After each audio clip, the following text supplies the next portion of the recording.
Image TV mieng tabi basingbu namaithang kajal devina khurumjari. Haujen unthilgaba pau pijari. Manipur pumbada lona thingkhraba tongan ba lalarhop kayana kaukhiba Manipur pumbage general strike na maram oiraga lambida gari sing satna khidabada natana karamna kethel ahum amadi pauna bazar thangal bazar gi mafam singda leiba dukan sing thong hangna khidre. General strike manungda lambi ayambada mahusagum gari sing ningthina chatna khidre school college bank sing amadi office kabagi chang hanthaki. General strike aduda ana layeng deva karma maheu lampo hidak lanthak yonba dukan na chingba tangai fadaba chota yadraba sing chatpa natana atopa gari sing lambi da chatna khibagi mami ta khide. Strike asina maram oiraga haujik fawbi oina di thoning daba thodok sing thopage paw leitri imphal gi akobada leiriba mafam sing da security gi akan bachak sing thawang loduna thoning daba thodok sing thoktanaba kan ngak sembagi thabak tawri.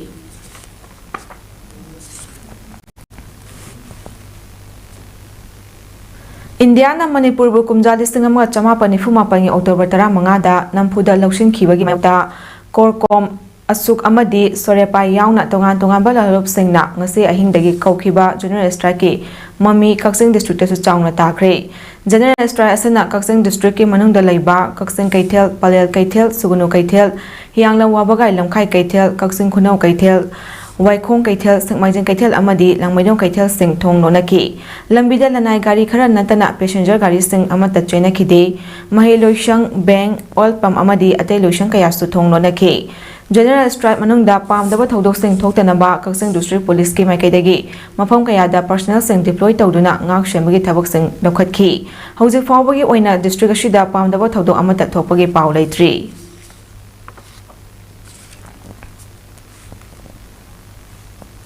Manipur pumbada aina thingkhraba lalahur singna kaukhiba Manipur pumbage general strike asina maram oiraga Juribam district asu chauna mami takre. General strike asina maram oiduna Juribam dagi Imphal chapa amadi Juribam dagi Silchar lomda chenba passenger puba gari sing chatna khide Juribam da leiba kaithel sing dukan sing thong hangna khide lambi sorokta gari sing mahusagum chatna khide Juribam da leiriba office school college amadi bank sing office kabagi chang hanthaki ban asina maram Pauba thoning daba thodok sing thopagi paw leitri. Juribam police shidio nasu thoning daba thodok sing thoktanaba mafam kayada patrolling amasung ngak shembagi thabak tawri.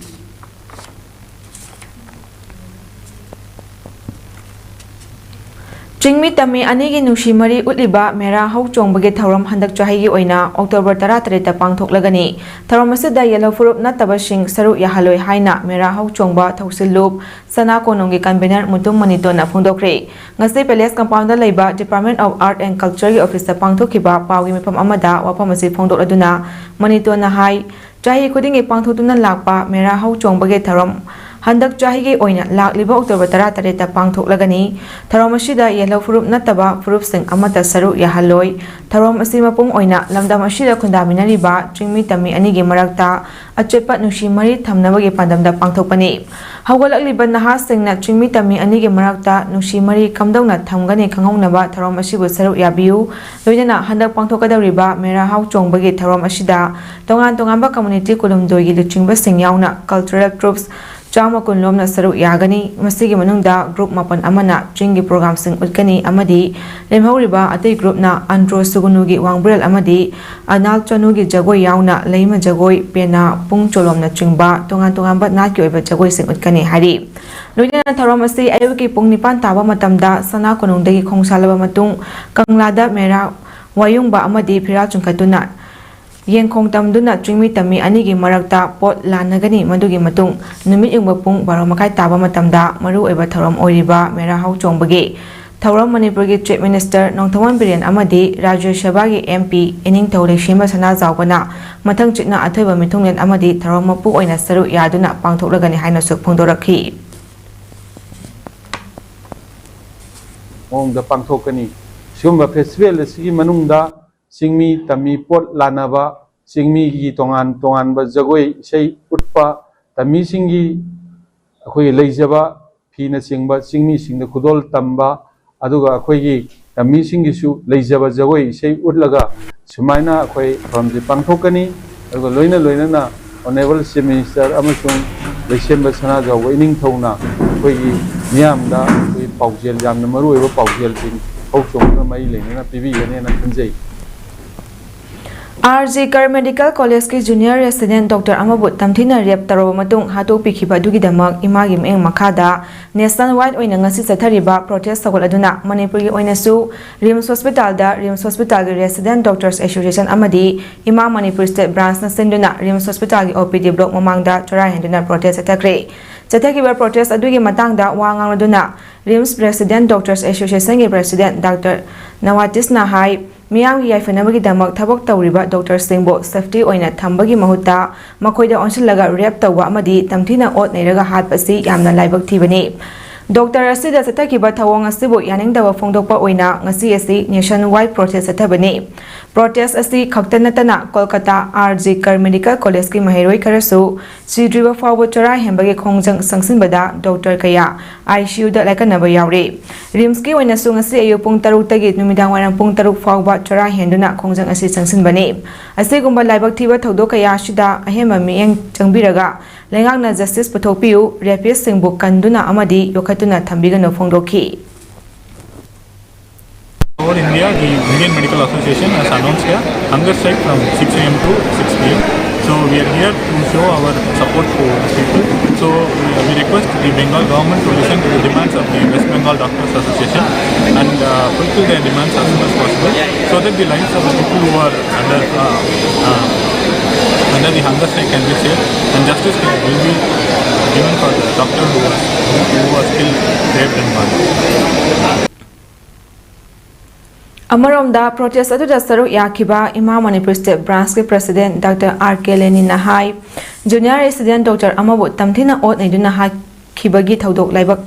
laibak miyamna khangnarabani masigi damak tongan protest kaya sathaduna mihat asigi damak justice puthu haina khongjang kaya sangsinuna lakli Masi phawbada karigumba makhal amatagi langlalangjul amadi justice phangaktabadagi Junior Resident Dr. Kayana sidriba phawba chara hembagi khongjang sangsinba haurakpada Dr. Kaya ICU da laikanaba yauri makoina taliba demand amadi protest asi Dr. khara khaktagi natte Dr. apunbagini hospital amada khwaidagi yamna hena thabak tawriba si resident doctor singni makoi yaudana mapung faba service piba ngamba natte asigumba service asida support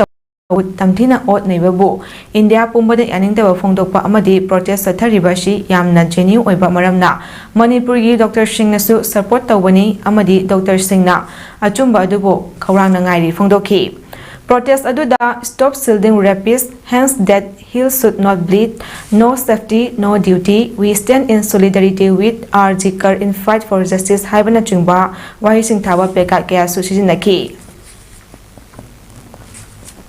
College Marie City, Aduga, ZDN Hanalai, Zigana Doctors Network, IMA branch money, Masina, PCC, overall nationwide Polama, the hunger strike, Puntarukagina, in the Puntaruka, hunger strike, Polama Tauri, Masida, Punamanga respond to IMA Manipur State Branch, Mayam Bikano people, support of the Kalkanova, Haribako, say, I'm a genuine for Maramna, Mayam Punamana, Sovativa, Mayam Punamana, Shibi, Sakhangdaba singna ngarang phaduna pukhiba mioi ahungi manungda laifam khunongdagi Laisram Johnson kawwa mioi amabu tamthina ot nerba matung khurkul PHC na thamjilamba asigi mayokta JAC semduna JAC amadi imung manungi mioi singna ngasi sangak phamda wakat mifam sathak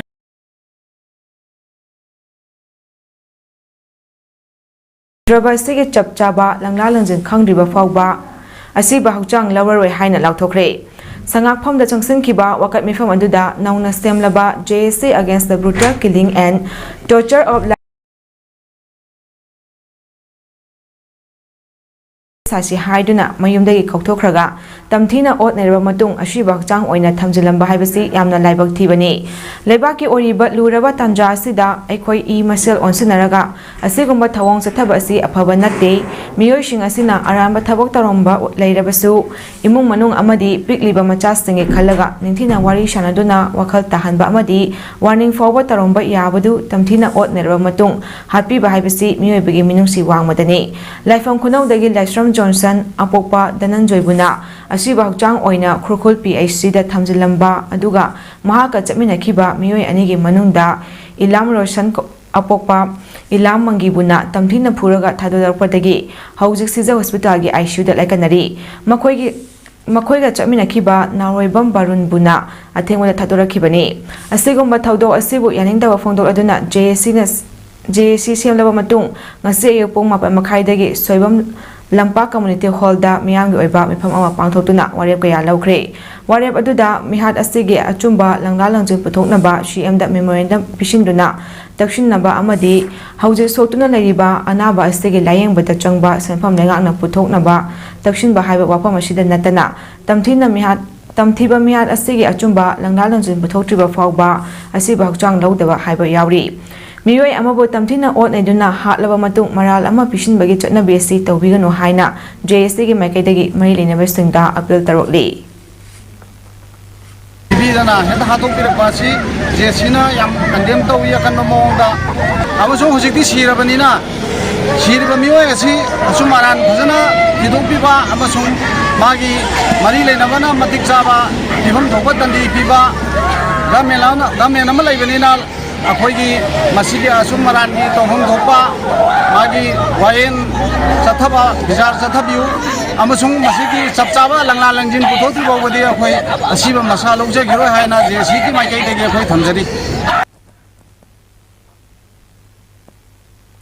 ꯂꯤꯁꯤꯡ 2019ꯗ IRBꯒꯤ ꯔꯤꯀ꯭ꯔꯨꯠꯃꯦꯟꯇ selection ꯐꯪꯗꯨꯅ ꯑꯁꯥꯝꯒꯤ ATPC ꯗꯦꯔꯒꯥꯎꯟꯗ training ꯇꯧꯗꯨꯅ ꯂꯩꯕ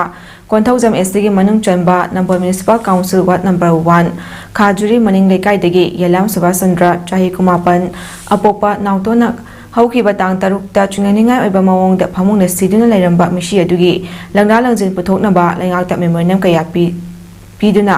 ꯇꯛꯁꯤꯜꯂꯗꯨꯅ ꯂꯥꯛꯂꯒꯁꯨ ꯂꯩꯉꯥꯛꯅ response ꯑꯃꯠꯇ ꯄꯤꯔꯛꯇꯕꯅ ꯍꯌꯦꯡ ꯇꯥꯡ 13ꯒꯤ ꯑꯌꯨꯛ ꯄꯨꯡ 5ꯗꯒꯤ ꯅꯨꯃꯤꯗꯥꯡꯋꯥꯏꯔꯝ ꯄꯨꯡ 5 ꯐꯥꯎꯕ ꯇꯤꯗꯤꯝ ꯂꯝꯕꯤ ꯕꯟ ꯇꯧꯔꯒꯅꯤ ꯍꯥꯏꯔꯤ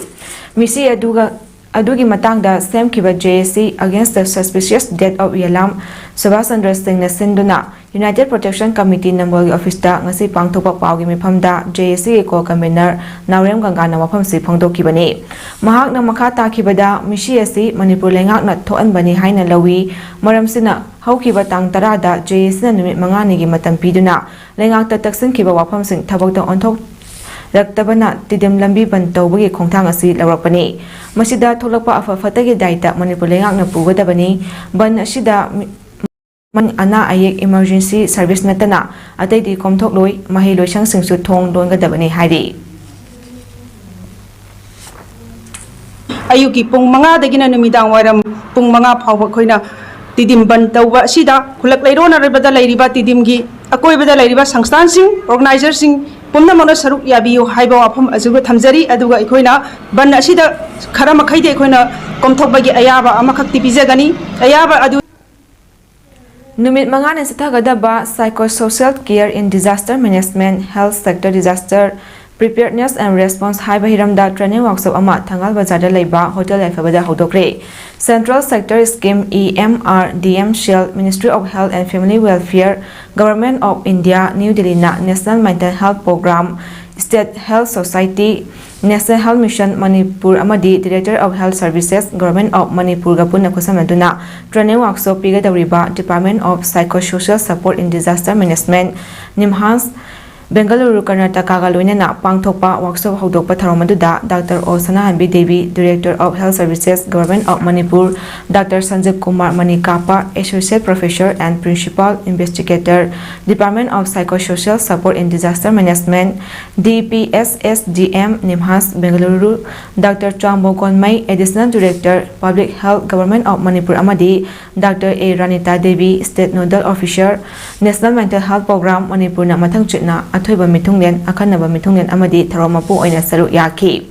ꯊꯧꯔꯝꯒ ꯃꯔꯤ ꯂꯩꯅꯅ ꯍꯦꯜꯊ ꯁꯔꯚꯤꯁꯦꯁꯀꯤ ꯗꯤꯔꯦꯛꯇꯔ ꯗꯥꯛꯇꯔ ꯑꯣ ꯁꯅꯥꯍꯟꯕꯤ ꯗꯦꯕꯤꯅ ꯍꯥꯏ ꯇ꯭ꯔꯦꯅꯤꯡ ꯋꯥꯔꯛꯁꯣꯞ ꯑꯁꯤꯗ ꯁꯔꯨꯛ ꯌꯥꯔꯤꯕꯁꯤꯡꯅ ꯁꯥꯏꯀꯣꯁꯣꯁꯤꯌꯦꯜ ꯏꯐꯦꯛꯁꯤꯡ ꯃꯃꯨꯠ ꯇꯥꯅ ꯈꯪꯍꯟꯅꯕ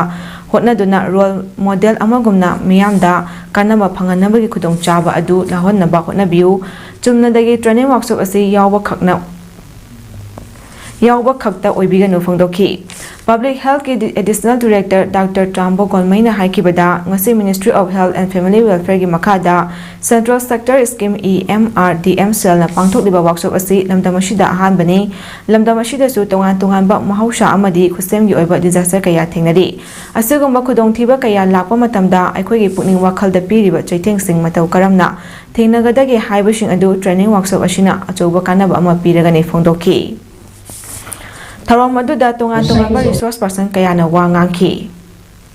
the effect and how to deal with it and first of all we should be the role model I mean in every attitude how we should react to these things and only then we can provide help to the general public. So I'm sorry for my brief speech and I matang asida until gi pau sanok sabalo shinjari mi eng tabiri basingbo amukana khurumjari